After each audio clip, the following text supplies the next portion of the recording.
Hello there. Tonight's question is from Belen Ger. Thank you, Belen. Thank you for the question.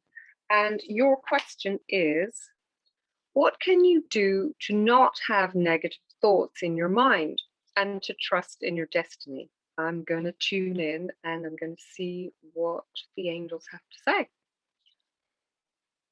Dearest one, thank you for asking this question. It is a very useful question for us to answer because it is so important and it is so much of a challenge for so many of you as human beings with these brilliant minds, magnificent minds. You have such beautiful and capable and wonderful pieces of machinery, pieces of equipment that you carry around.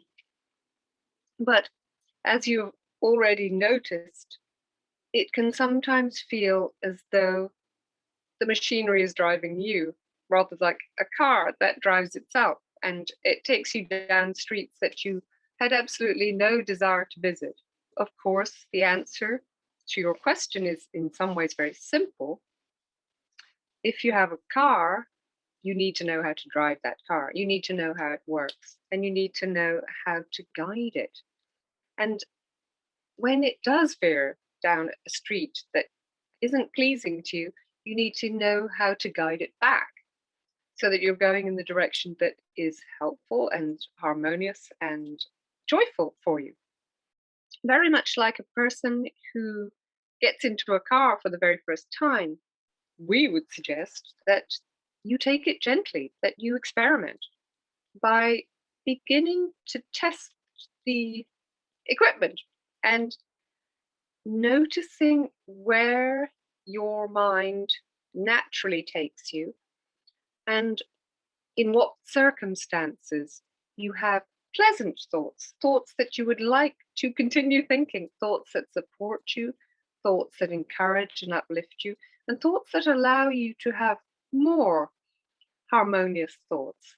So once you have discovered yourself on a track that works for you, it is very helpful to have practiced that track. So, to have practiced these kinds of uplifting thoughts as much as you possibly can.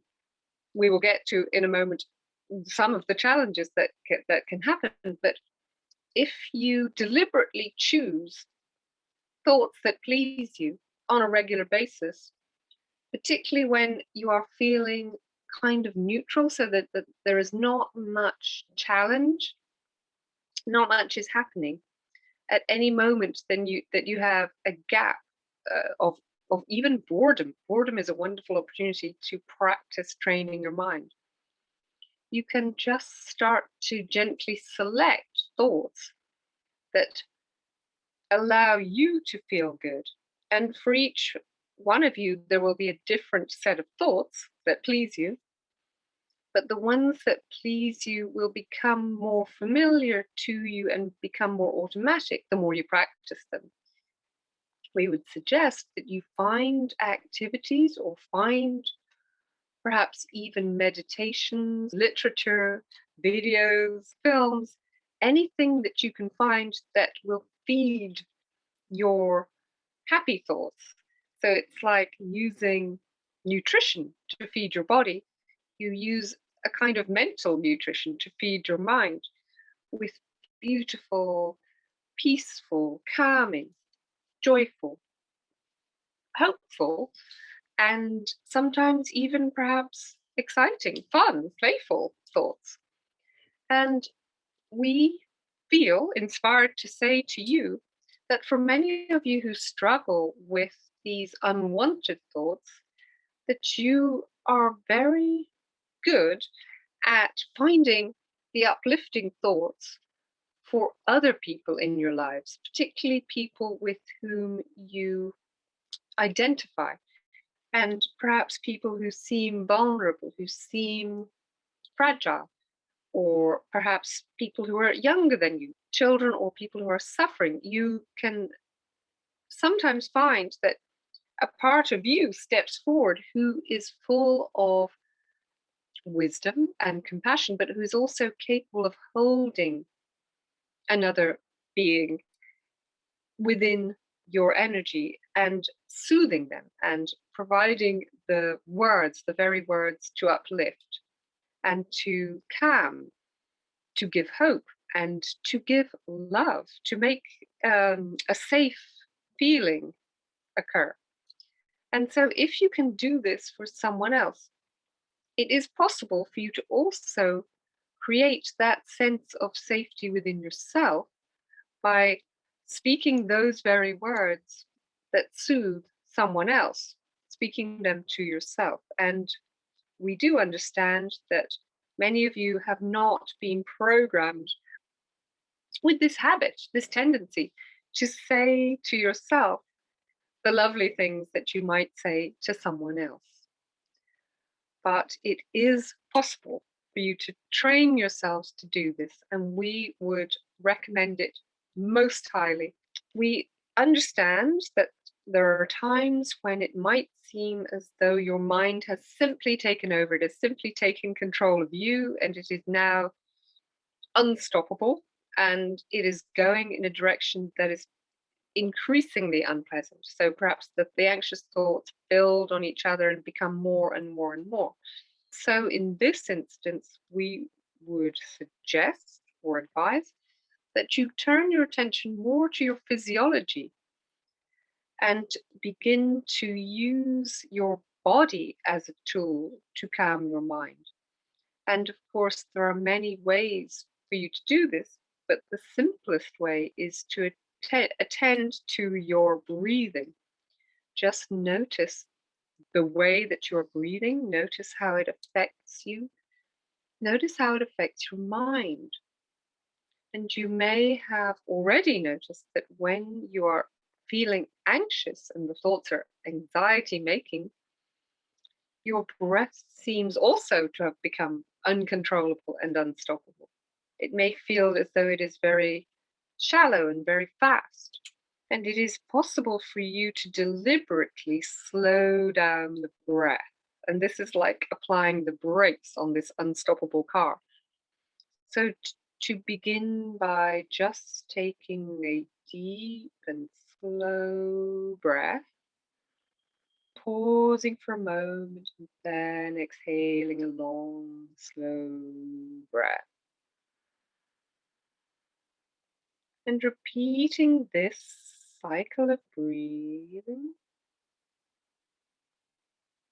so that you are breathing more slowly every time that you take a breath.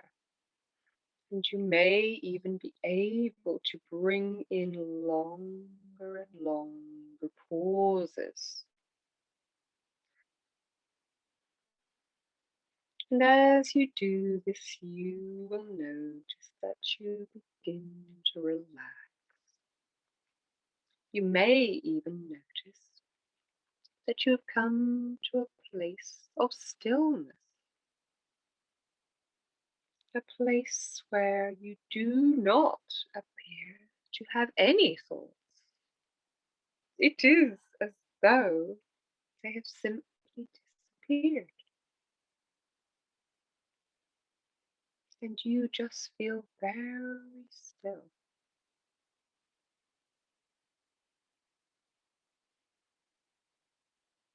as though your mind has taken a rest.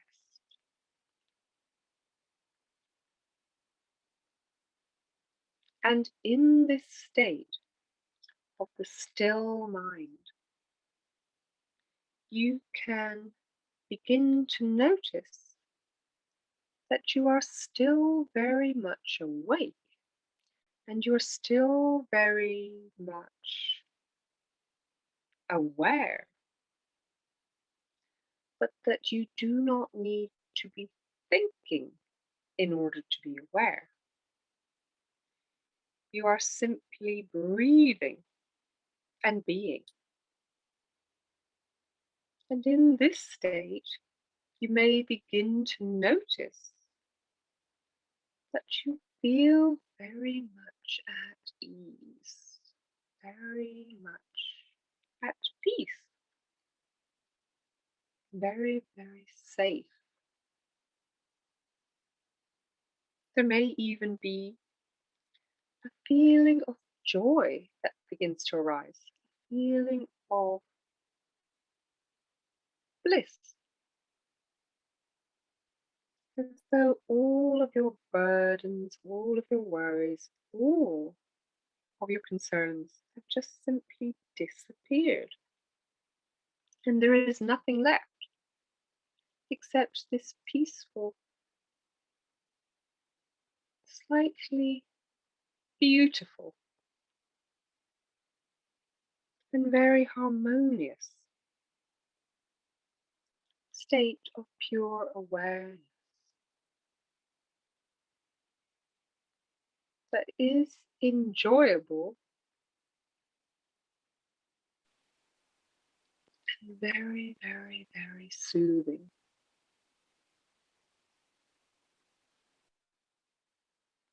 And if you can practice soothing yourself through the breath to this very peaceful and harmonious state,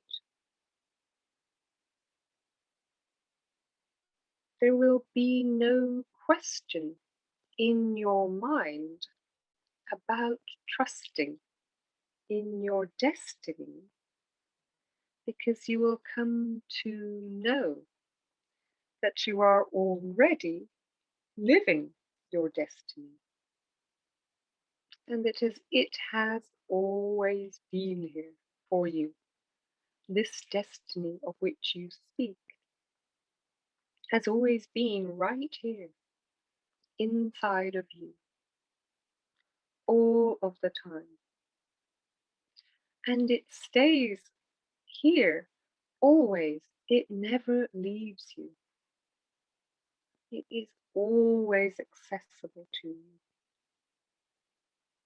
And your mind is a vehicle that can take you here if you're willing to allow it to be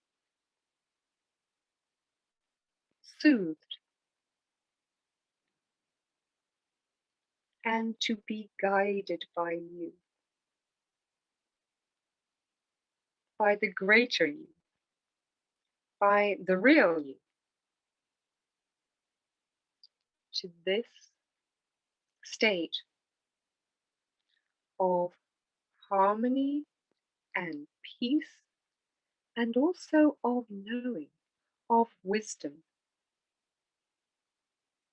where you can access your own inner guidance and your own pure and beautiful potential. And you can be inspired here. This is the place where inspiration and creativity come forward and take center stage and become the thoughts. And so the thoughts can be beautiful, they can be creative, they can be imaginative and playful. They can fill you with joy and excitement, and they can inspire you and others to find their own place of peace and harmony and wisdom and beauty. And this is for all of you. It is for all of you to access this place, to feel it, to be it, to inhabit it, and to share it. And especially you who have asked the question, it is for you to access this place and to feel the relief, to feel the joy, to feel the inspiration, and to share it with everyone who comes into contact with you and your work. We thank you from our hearts to yours for asking this question, and we shall meet you again very soon.